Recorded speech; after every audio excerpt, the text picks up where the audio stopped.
अभिषेक मनु सिंह जी, बहुत बहुत शुक्रिया। ये सुप्रीम कोर्ट का जो फैसला है, इसको आप किस नजरिए से देखते हैं और आपको लगता है कि अंततः आपके साथ इंसाफ हुआ है? उच्चतम न्यायालय में सिर्फ एक मुद्दा था आशुतोष जी, वो ये कि जब आपका एक कन्विक्शन चल रहा है तो क्या उस कन्विक्शन को एक बार आंतरिक रूप से रोका जाए कि नहीं, क्योंकि उसका दुष्परिणाम यह होता है कि आप निष्कासित हो सकते हैं, सस्पेंड हो सकते हैं। ये अजीबोगरीब बात है कि तीन कोर्ट्स पे ये चीज हमारी अस्वीकार हुई। इसलिए अजीबोगरीब है क्योंकि इसमें कई तथ्य ऐसे थे इस केस में जिसमें मैं समझता हूं सबसे निचली अदालत को, पहली अदालत को भी इस सस्पेंशन को दे देना चाहिए था, जो आज उच्चतम न्यायालय ने दिया। मैं, अगर आप चाहें तो 1 मिनट लगेगा, उसमें आपको मैं इसकी बिंदु दे। बिंदु नंबर 1, आपने मुझे मना किया कि मैं आपके डिस्क्वालिफिकेशन को सस्पेंड नहीं करूंगा, रोकूंगा नहीं, या कन्विक्शन को स्टे नहीं करूंगा, क्योंकि आपने एक मौलिक नैतिक गंदा ऑफेंस किया है, मॉरल टर्पिट्यूड। अब ये मैंने आज तक अपनी 40 साल की प्रैक्टिस, और कोई पहले साल का जो लॉयर है वो भी बता देगा आपको, कि जहां पर अभियुक्त को, आरोपित को बेलेबल ऑफेंस है। बेलेबल का मतलब होता है कि आपको कोर्ट कचहरी नहीं जाना होता है बेल के लिए, पुलिस दे सकती है बेला। ये सिर्फ बहुत हल्के दर्जे के ऑफेंस के लिए किया जाता है। दूसरा, नॉन कॉग्निजेबल है, ये टेक्निकल शब्द है कहने का कि अरेस्ट नहीं कर सकते आपको, कोई पुलिस अफसर नहीं, जब तक कि मजिस्ट्रेट का वारंट ना। नंबर 3 है कंपाउंडेबल होता है। कंपाउंडेबल 2 कक्ष होते हैं, एक होता है कि आप और हमारी जिरह हम दोनों आपस में उसको सेटल कर लें। दूसरा होता है कि कोई बहुत व्यापक ऑफेंस है तो उसको समाज के संरक्षक को अंदर लाके, यानी स्टेट के द्वारा ही वो सेटल हो सकता है।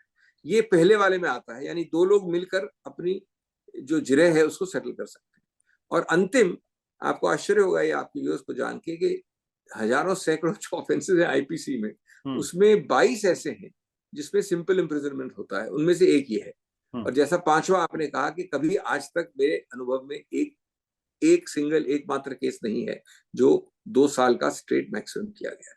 और अंतिम बात कि अगर 1 साल 11 महीने 29 दिन होता तो आप जानते हैं कि डिस्क्वालिफिकेशन नहीं है। अगर आप इसको एक ऐसे हार्डन्ड क्रिमिनल के बराबरी में कैटेगराइज कर रहे हैं राहुल गांधी को, और सीधा जंप कर रहे हैं 0 से 2 साल, तो कम से कम आपको रीजन देने चाहिए इसके लिए। एक सिंगल कारण नहीं है हाईकोर्ट में कि क्यों कर रहे हो ये, न ट्रायल कोर्ट में एक सिंगल कारण है। और अंतिम बात कि आप ये जो दंड लगा रहे हैं, इस दंड के लिए आपने कोई औचित्य नहीं बताया, सिर्फ इसके कि मॉरल टर्पिट्यूड है। मॉरल टर्पिट्यूड ये शब्द होता है बलात्कार के लिए, खून खराबे के लिए, किडनैपिंग के लिए, जी, इस प्रकार की चीजों के लिए। तो मैं समझता हूं कि ये तो 2 ही 3 मैंने आपको पक्ष बताए, ऐसे 10 और हैं जिसके आधार पर मैं ये बताया नहीं, जो मोदी समुदाय का मुद्दा है वगैरह, वो सब अलग अलग मुद्दे हैं। ये बहुत ही सही जजमेंट है, और उच्चतम न्यायालय ने देते हुए कहा कि हमको आश्चर्य होता है कि इस प्रकार के निर्णय आ रहे हैं गुजरात से, और 2 पहले भी आए हैं। और इसका एक रोचक पृष्ठ है कि जब ये कहा गया तो उसके 2-3 मिनट बाद माननीय सोलिसिटर जनरल जी आए स्क्रीन पे। वो इसमें पार्टी है सच नहीं है, एक स्टेट पार्टी है प्रोफॉर्मा। तो उन्होंने कहा कि ये शायद ऐसे शब्द उच्च न्यायालय के लिए थोड़ा डिमोरलाइजिंग इफेक्ट होता है, इत्यादि इत्यादि। लेकिन उच्चतम न्यायालय ने फिर कहा कि हम भी ये ऐसा नहीं कहते आमतौर पे, हम भी ये सोच समझ के बहुत कम बोलते हैं, रिस्ट्रेंट के साथ बोलते हैं, लेकिन इस बार हमको कहना पड़ रहा है। उन्होंने बात को रिएट्रेट किया। तो आप अपना इससे अपना खुद का आप निष्कर्ष निकाल सकते हैं। अभिषेक मनु सिंघवी जी, हम सब जानते हैं कि दरअसल न्यायपालिका और जज साहब की इंटेंट पर हम सवाल नहीं खड़े करते, लेकिन जो टिप्पणी सुप्रीम कोर्ट ने इस पूरे मामले में की है वो एक तरीके से कॉन्स्टिट्यूशनल लैंडमाइन है।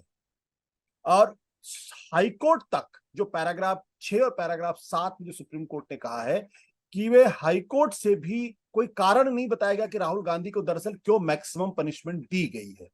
तो 3 अदालतों से होते हुए मामला सुप्रीम कोर्ट पहुंचता है, तो उसके पीछे का कारण क्या है? क्या उसके पीछे विशुद्ध तौर पर एक संवैधानिक कारण है, या लीगल कारण है, या कुछ और? देखिए, मैं तो सिर्फ संवैधानिक और कानूनी कारण की टिप्पणी कर सकता हूँ जी। मैंने खुद बहस की है उच्च न्यायालय में। उच्चतम न्यायालय को छोड़ दीजिए, वो तो परसों की बात है। उच्च न्यायालय पहले हुआ था। ये जितनी टिप्पणियां मैंने, जितने अभी आपको बताए मुद्दे, वो सब वहां बहस हुई है। उसके बाद लिखित रूप से दिया गया है। हमारी जिसको कहते हैं रिटन सबमिशन कहते हैं वकील। निचली कोर्ट में भी श्री चीमा जी मेरे कॉलीग हैं, उन्होंने किया है बहस, अधिकतर सब बिंदु लिए गए हैं। अब उसके बाद आपने क्यों नहीं निर्णय में लिखा, क्यों नहीं कारण बताया, क्यों नहीं किया, तो मैं उत्तर नहीं दे सकता हूँ। हाँ, ये बात जरूर है कि ये गलती है, ये संवैधानिक गलती है, कानूनी गलती है, इसीलिए उच्चतम न्यायालय बना है। ये कहना कि 3 बार हम जीते हुए तो चौथी बार आप क्यों इंटरफेयर कर रहे हैं, ये गलत है।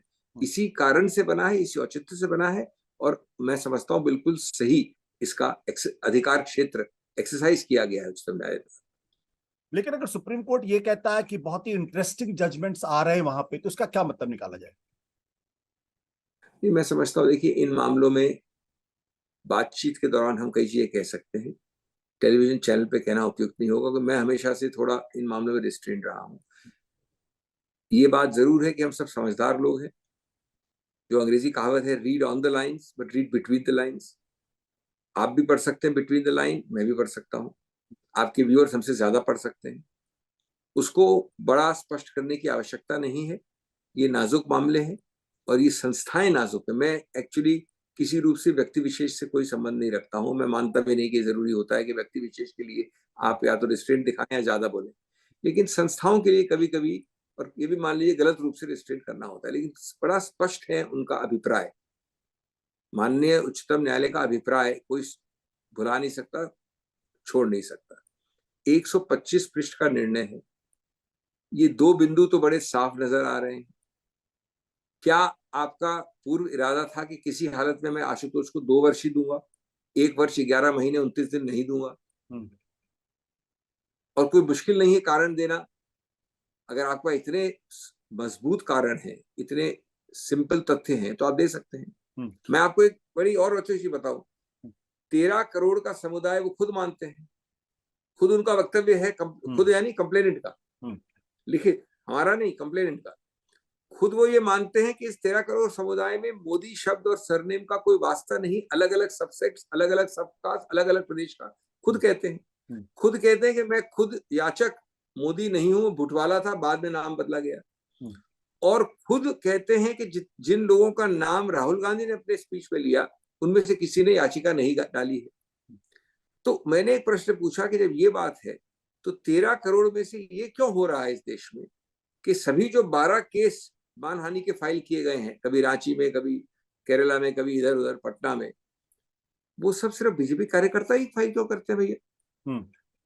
आप 13 करोड़ का समुदाय, इतना छोटा समुदाय तो नहीं है कि उसमें जो 12-10 लोग करेंगे उससे भी बीजेपी कार्यकर्ता होंगे। तो इससे जाहिर है कि जब इस प्रकार का प्रश्न हम पूछते हैं, तो राजनीतिक एक षड्यंत्र कह लीजिए, राजनीतिक ऑर्केस्ट्रेशन कह लीजिए, हो रहा है कि मैं सब जगह जाके आशुतोष के विरुद्ध सिर्फ एक ही समुदाय, वो समुदाय 13 करोड़ वाले ओबीसी का नहीं है, वो समुदाय बीजेपी कार्यकर्ताओं का। सत्य हिंदी का ऐप डाउनलोड करें गूगल प्ले स्टोर पर।